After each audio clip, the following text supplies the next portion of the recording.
Hello, my name is Kellie Hazer, and for this assignment I decided to interview my mother, Lorena Hazer, who came from Guatemala, which is in Central America. She did not want to be recorded at all during this interview, so I will summarize the questions and responses of the interview. I asked her questions like, how old were you when you came to America?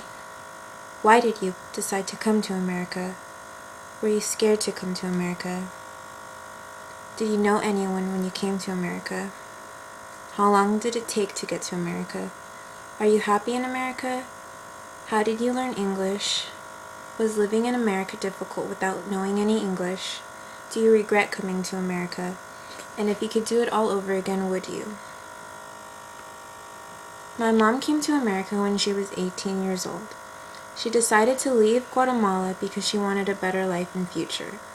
She did not think she would be able to make a lot of money in Guatemala because she could not go to school because her parents were so poor that they could not afford to pay for her to go to college. She and my aunt paid about $1,000 each to some coyotes to take them to America. Coyotes are people that smuggle immigrants to America illegally. They went with a group of about 20 people.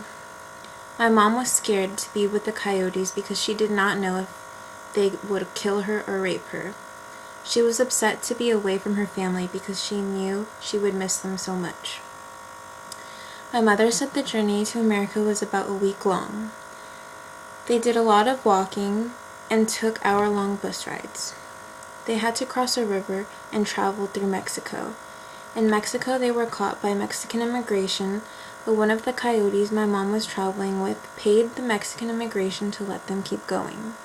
The coyotes warned my mother and the other travelers not to speak at all in Mexico because Mexicans speak very differently from people in Central America, so they would know right away that they were from Guatemala.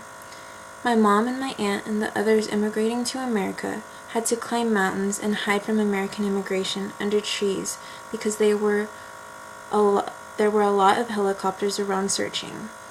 When they got to America, they climbed over the gates at the border of Texas.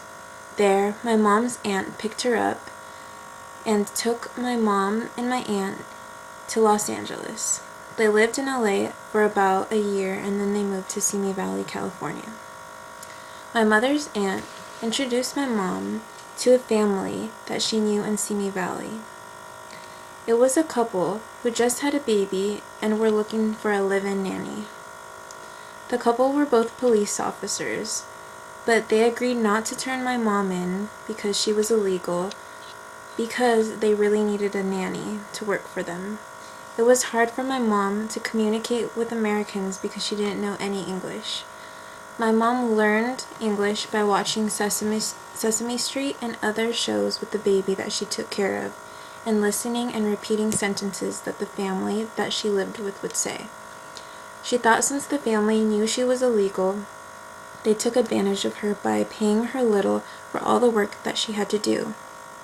They made her sleep on the floor with the baby so it wouldn't cry and disturb them. She felt that they made her do way too much all day with very little breaks. My mom lived with that family for 3 years. One day she met my dad at the park. My dad is American. They started dating and eventually they got married. By marrying my dad, my mom gained citizenship. My mom does not regret coming to America. She says living here is much better than Guatemala, and it is a dream compared to what she would have been living if she stayed in Guatemala. But if she knew how dangerous it was to travel here illegally, she probably would not have came.